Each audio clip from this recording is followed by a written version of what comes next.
E kemi kthyer librin në diçka që admirohet, që e postojmë në Instagram për të treguar që lexojmë, por që në fakt nuk lexojmë vërtet. Ky është një fakt i trishtueshëm, pasi ne kemi kthyer në një farë mënyrë librin në piedestal, por nuk i kemi dhënë atij jetë. Përpiqemi ta përdorim librin nëpër ceremoni, por shumë pak e lexojmë atë. Letërsia nuk ka vetëm atë kënaqësinë e leximit, por letërsia është edhe një akt publik, është një akt publik ndaj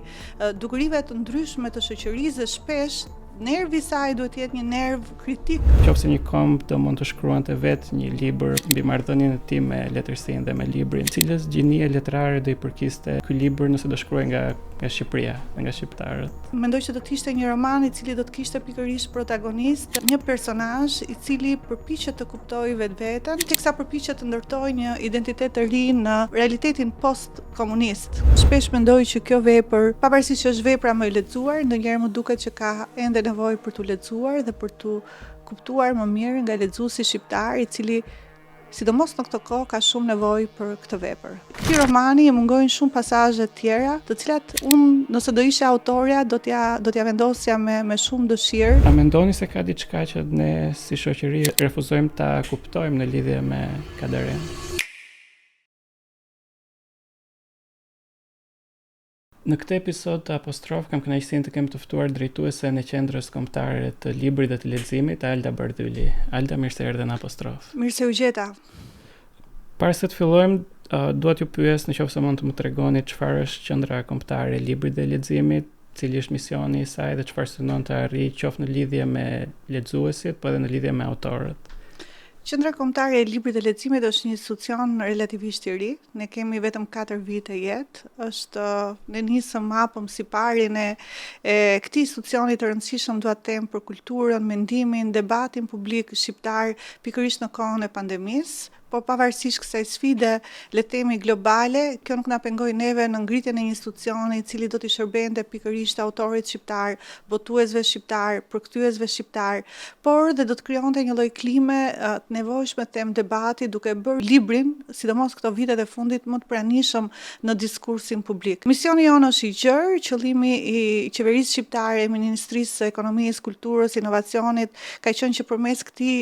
institucioni të forcoj politikat për librin në vend, duke vendosur edhe prioritetin tek leximi. Kur flasim për prioritetin tek leximi dhe duke vendosur atë në fokusin e një institucioni, kjo tregon që vëmendja ndaj të ardhmes, vëmendja ndaj zhvillimit të shoqërisë në të ardhmen është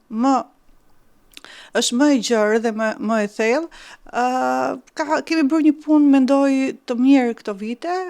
sidomos për sa i përket aktiviteteve të ndryshme. Fokusi jon ka qenë kryesisht jo vetëm autorët, por edhe të rinjt. Ka një sër programe që qendra ka pasur në mbështetje të zërave të rinj të letërsisë shqipe. Mendoj që kjo ka qenë jashtëzakonisht shumë e nevojshme për të mbështetur një brezë të ri, të talentuar, ata që do të zhvillojnë pikërisht, do të pasurojnë gjuhën edhe kulturën shqiptare. Mendoj që me kohë kjo qendër ka nevojë sigurisht të fuqizohet për më shumë buxhete. Vizioni jonë është i gjerë, por pavarësisht këtyre mungesave të vogla që kemi pasur këto vite, pasioni dhe këmbgulja, le të themi, jonë për të bërë një punë e cila ka në fokus pikërisht zhvillimin,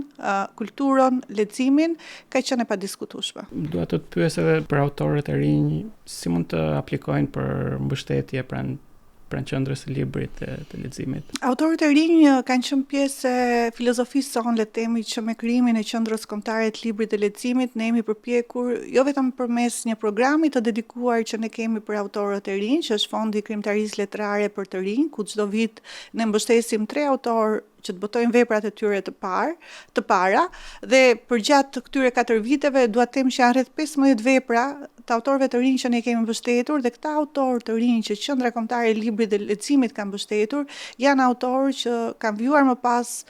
rrugën e bukur të shkrimit me libra të tjerë, dhe kjo është diçka vërtet shumë frymëzuese për ne kur shohim që elementë të ndryshëm që ne kemi mbështetur vjojnë, ka një lloj vjueshmërie, pasi kjo është shumë e rëndësishme, vjueshmëria për ta vazhduar atë pasionin e bukur të shkrimit, por përtej këtij granti ne përpiqemi që në aktivitetet që qendra zhvillon, jo vetëm në Tiranë, por edhe në hapësira të ndryshme kudo nëpër Shqipëri, por edhe në panajire të ndryshme ndërkombëtare ku ne kemi marrë pjesë, Fokusi jonë jemi përpjekur gjithmonë që të ftojmë autorë të rinj dhe t'u japim atyre mundësi që të vështrojnë, të evidentojnë dhe të krijojnë partneritete, kontakte që do t'i shërbejnë atyre pikërisht në rrugën e zhvillimit të vetjak. Një pyetje pak më personale, të kujtohet libri i parë që ndoshta të ka prishur qetësinë ose të ka zgjuar ndaj botës dhe ndaj jetës? Ndoshta mund të jenë disa libra që kanë pasur atë aftësinë e një llojzimi intelektual herët tek unë, por kur kthehem pas në kohë, mendoj që unë tek ata lexues që nuk e kam nisur leximin me libra natyrshëm, siç mund të ishte Letërsia për fëmijë, sigurisht që ishin prallat e nënësimit që i pëlqente shumë të na lexonte pralla, por leximet e mia të para kanë pasur të bënin gjithmonë me autorë të vështirë, me autorë të cilët unë i lexoja, po sigurisht që nuk e kuptoja, por kjo përpjekja mendoj për të interpretuar dhe për të shifruar tekste që ishin te horizonteve të mia të atëhershme të mendimit, ndoshta ka qenë shumë ndihmuese dhe sfiduese në krijimin dhe në zimin intelektual tek unë, ndoshta shumë herët. Më pas, sigurisht tek leximet që të prishin qetësinë, unë jam një lexuese që më pëlqen të lexoj shumë tregimin. Tregimi dikur më pëlqente jashtëzakonisht shumë edhe i njeh pothuajse të gjithë plejadën e shkëlqyer të autorëve të tregimtarëve italianë, se Italia ka një kast jashtëzakonshëm tregimtarësh, por ndoshta tregimtari i cili prishte atë qetësinë e parë tek unë dhe më tregoi aftësinë dhe se ku mund të depërtonte leximi jo vetëm në mendje njerëzore, po si mund të zgjonte tek unë konfigurime të një bote të tërë mendimesh dhe idesh gati tronditse, mendoj që ka qenë Guy de Maupassant. Sidomos novela e tij Babbo Miloni apo tregimet të tjera bënin që unë të qëndroja me orë të tëra dhe të dëshifroja tekstin edhe të kërkoja më shumë mbi këtë autor të jashtëzakonshëm. Më pas sigurisht ka të lexime të tjera që neve na e prishin qetësinë, kur idhemi në letërsinë shqipe për shembull, Gjenerali i ushtrisë së vdekur të Kadares, një vepër do të thosha që na tregon se letërsia mund të jetë shpesh edhe pasqyrë një realiteti brutal, filozofik apo politik në mënyrën se si ajo përpiqet të depërtojë dhe tregojë tablon e një periudhave më të rëndësishme themi të historisë së shekullit të fundit, siç është lufta e dytë botërore. Për brezin e sotëm mendoj që ky zim intelektual vjen në forma të ndryshme, ndoshta nga përkthimet tashmë të një letërsie më moderne. Mendoj që ky zim sot mund vijë me autorë si Elif Shafak për shembull, e cila ka jashtëzakonisht shumë një audiencë të jashtëzakonshme. Albert Camus për shembull, vjen të jetë një autor i rëndësishëm i cili e bën atë zimin e dur dhe tronditjen që të jep letërsia e mirë edhe për brezin e sotëm. George Orwell vjen të jetë një autor goxha i fuqishëm edhe modern në kohë, domethënë ndoshta edhe për këto kontekstet e reja gjeopolitike. Letërsia e mirë edhe autorë si George Orwell apo autorë të tjerë na tregon që letërsia ka atë aftësinë të rikthehet në kohë të ndryshme dhe të jetë më e fuqishme se në kohët kur ajo ka ardhur për herë të parë. Ju drejtoni një institucion që është i lidhur ngushtësisht me politikat ndaj librit dhe ndaj leximit. Nëse mund ta imagjinojmë situatën pak të përmbysur, nëse një komb do mund të shkruante vetë një libër mbi marrëdhënien e tij me letërsinë dhe me librin, cilës gjinie letrare do i përkiste ky libër nëse do shkruaj nga Shqipëria dhe nga shqiptarët? Do ishte një komedi, do ishte një roman coming of age, një tragjedi? Do më pëlqente që ta quaja një roman coming of age. Ndoshta sigurisht që do kishte element tragjikomik brenda, por mendoj që romani Një kombi në raportin e tij me letërsinë nuk është një roman i lehtë për të shkruar dhe rasti i Shqipërisë, Një kombi me një histori të jashtëzakonshme do të thosha, siç është përpjekja jon titanike për mbijetesë,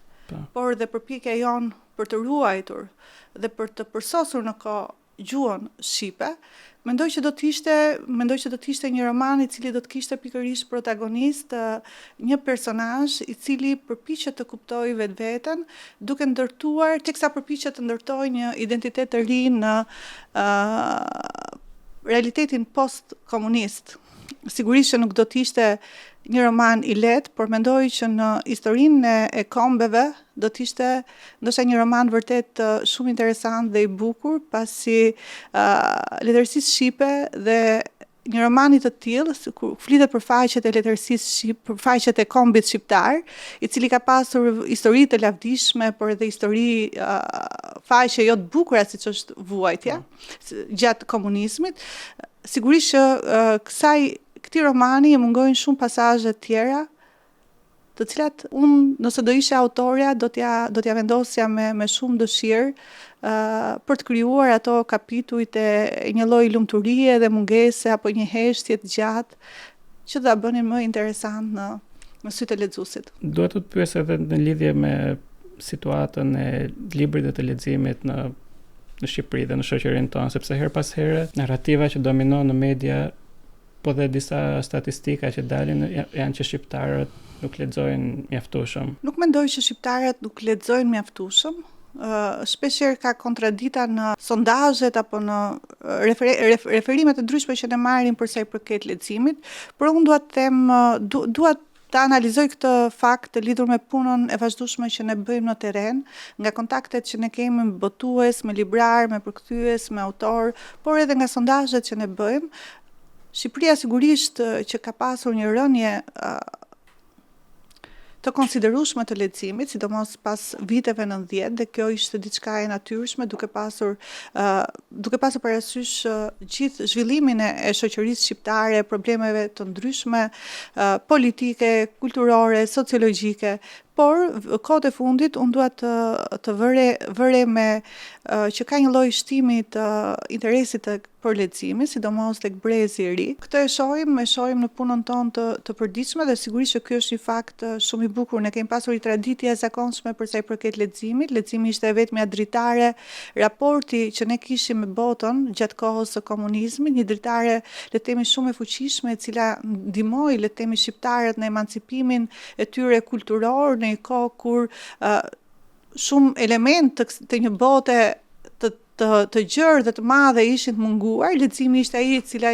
na e sillte këtu pikërisht në hapësirën tonë këtë botë. Tashmë unë dua të them që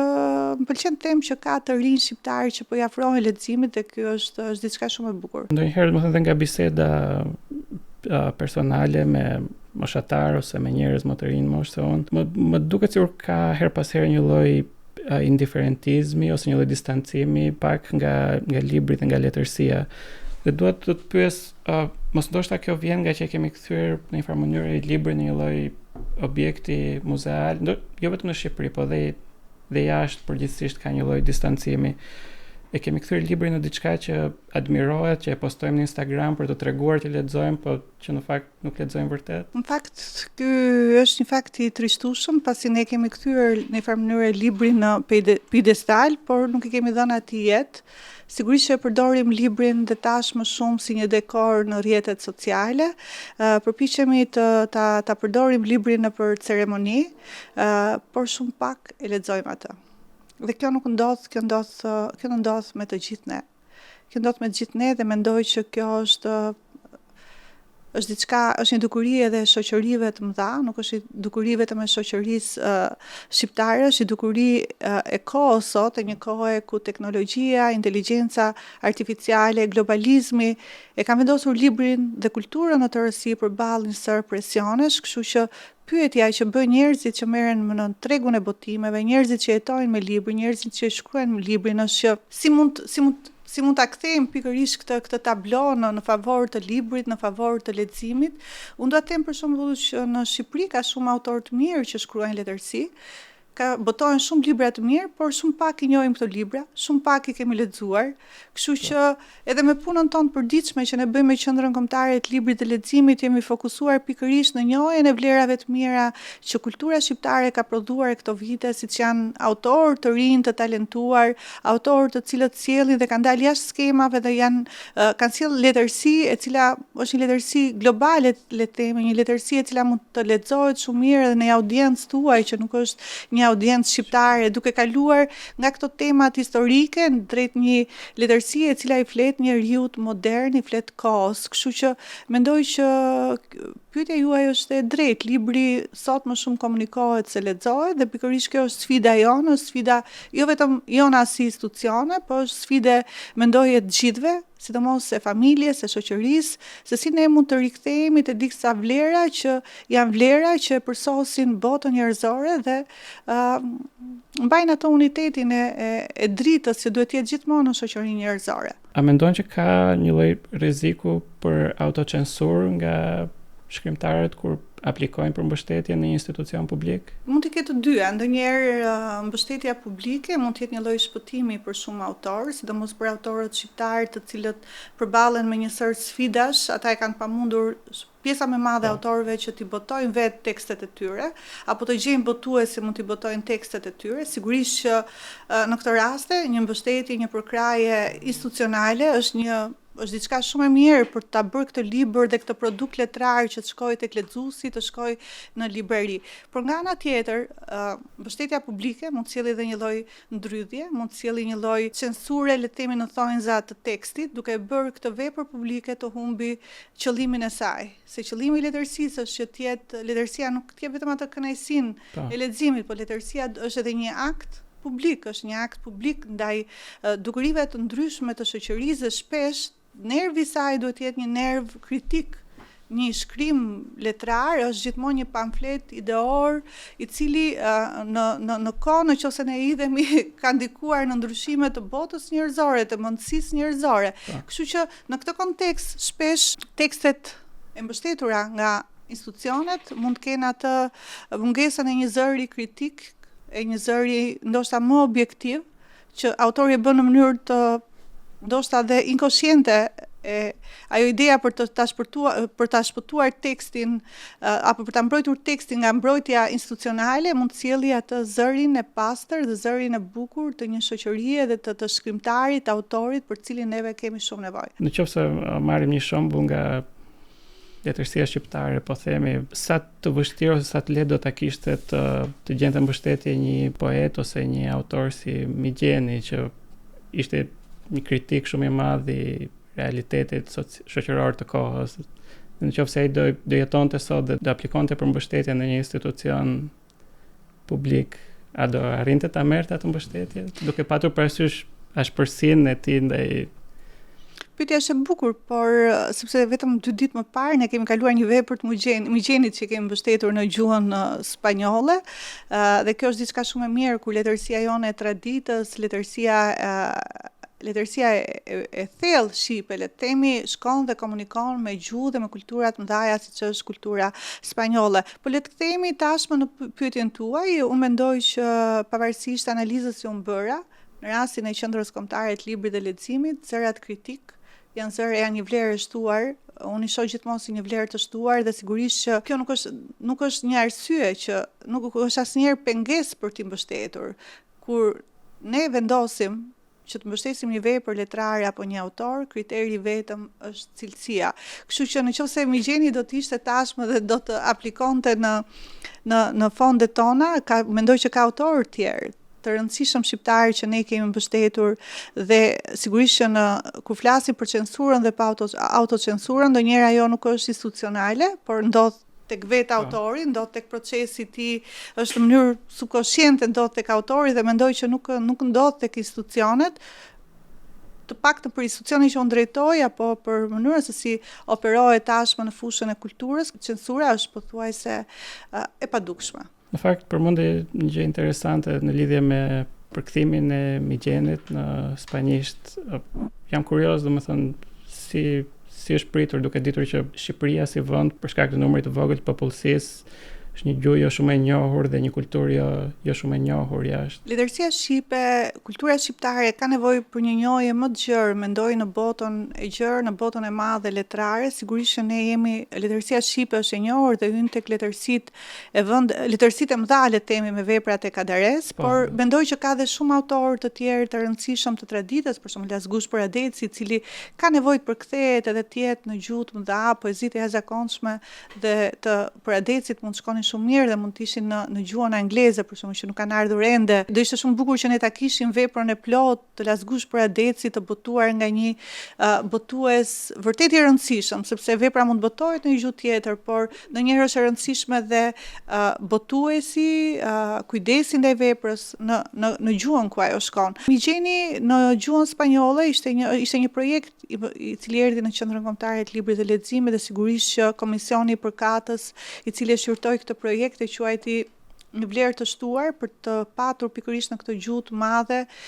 një poet si Migjeni. Por unë dua të them për shembull në italisht ne kemi mbështetur vepra të Petromarcos, vjet u botua qyteti i fundit i Petromarcos në gjuhën italiane. Por për te kësaj kemi ende Mitrush Kuteli është botuar në mënyrë të pjesërisht le të themi. Por mendoj që është shumë e rëndësishme që klasikët shqiptarë, nëse mund t'i quajmë klasikët shqiptarë, ti kemi pikërisht në disa gjuhë të rëndësishme dhe kjo do ishte shumë mirë jo vetëm për të njohur vlerat të një letërsie e cila për një kohë të gjatë ka jo vetëm për një kohë të gjatë, por vazhdon që të ketë një mungesë le të themi në tregun botëror. Ekziston një lloj përshtypje që shumica e të rinjve shqiptar njohin më mirë letërsinë dhe kulturën e huaj sesa atë shqiptare. Për shembull, shumë të rinj mund të njohin më mirë kulturën japoneze dhe Haruki Murakamin sesa nuk e di Mitrush Kutelin po themi. A është kjo një lloj humbje kulturore apo ndoshta tregon për një lloj pjekje të lexuesit, një lloj maturimi që kalon atë periudhën e nacionalizmit? Mendoj që nga njëra anë kjo mund të shihet edhe si një lloj humbje me rënjët, me vlerat, me traditën tonë, por nga ana tjetër e shoh si një orizont të ri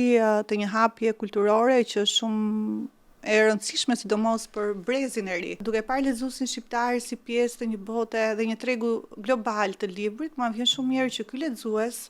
tashmë nuk ka më mungesa. Lexuesi shqiptar deri në vitin 90 ishte një lexues i privuar le të themi nga veprat dhe nga kryeveprat e letërsisë botërore, që ende nuk kanë ardhur në gjuhën shqipe, por edhe nga botimet më të reja bashkëkohore që mund të ishin në botë. Jo, kur flas për botimet më të reja, nuk e kam vetëm tek letërsia, por e kam edhe për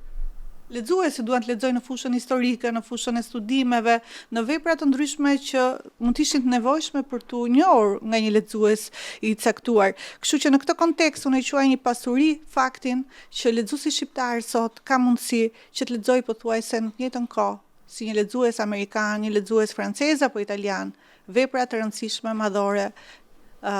të letërsisë botërore. Për shembull, shumë autor, qoftë edhe nobelist, tashmë vinë në gjuhën shqipe në të njëjtën kohë, fal punës së botuesve shqiptar, vinë në të njëjtën kohë siç botojnë në vende të tjera. Kështu që kjo është një lloj arritje që botuesit shqiptarë kanë bërë këto vite duke krijuar standardet le të themi të larta botimi. Në këtë botën të realitetin kaotik që jetojmë sot dhe ku shpesh duket sikur kultura ndonjëherë është dhe në sulm nga teknologjia, nga rrjetet sociale, nga vështirësia për të dalluar të vërtetën, dua të pyes nëse ke 3 libra ose 3 autor, është pak e padrejtë se është gjithmonë ky kufizimi në numër, por që do i sugjeroje për çdo lexues që kërkon të mbijetojë shpirtërisht dhe intelektualisht në këtë realitet që jetojmë. Kjo është një pyetje e bukur, por është e vështirë, se sa herë që mua më duhet të rekomandoj një autor, përpiqem të jem me kujdesshme, por kur flasim për letërsia, sidomos letërsia botërore, është biblioteke e madhe dhe pafundme, ku çdo lexues mund shkojë dhe mund të marrë libra që në mënyrë ose në një tjetër mund të ndryshojnë shpesh edhe pikpamje, edhe ide, pasi fuqia e librit është e jashtëzakonshme. Dhe aftësia për ta ndjerë këtë fuqi, shpesh vjen nga leximet e librave të mirë. Sa herë që unë dua të rekomandoj një libër, unë them që klasikët janë një ftesë e mirë për lexim. Çdo rikthim tek klasikët është një rikthim, mendoj, tek një letërsi e cila vjen për të iluminuar, një letërsi e cila vjen për të ndryshuar, edhe për të hapur ndoshta shpesh edhe horizonte të tjera tek ty. Por kur flitet për autorët shqiptarë, sigurisht që vepra e Kadares, vepra e gjerë e Kadares ka nevojë për një njohje dhe një rinjohje nga lexuesi shqiptar. Shpesh mendoj që kjo vepër, pavarësisht që është vepra më e lexuar, ndonjëherë më duket që ka ende nevojë për t'u lexuar dhe për t'u kuptuar më mirë nga lexuesi shqiptar, i cili sidomos në këtë kohë ka shumë nevojë për këtë vepër. Me që jemi te Kadareja, ju e keni njohur personalisht dhe keni qenë shumë afër ti edhe në ditët e tij të fundit. A mendoni se ka diçka që ne si shoqëri refuzojmë ta kuptojmë në lidhje me Kadaren? Kadareja do ta quaja një monument kombëtar, ai është padyshim një nga autorët më të rëndësishëm, jo vetëm shqiptar, por një nga autorët më të rëndësishëm botëror të këtij shekulli. Vetëm disa muaj më pas, ai bëhet një vit nga ndarja e tij nga jeta, që padyshim ishte një nga humbjet më të mëdha që ka pasur kultura, jo vetëm kultura, por edhe bota, ndërgjegja jonë kombëtare. Ai përmasat e tij janë përmasat e një sistemi të tërë, kulturor, intelektual, për të cilin ai ishte vërtet i vetëdijshëm, por që ajo çfarë unë do doja të ndaja është që përballë këtyre përmasave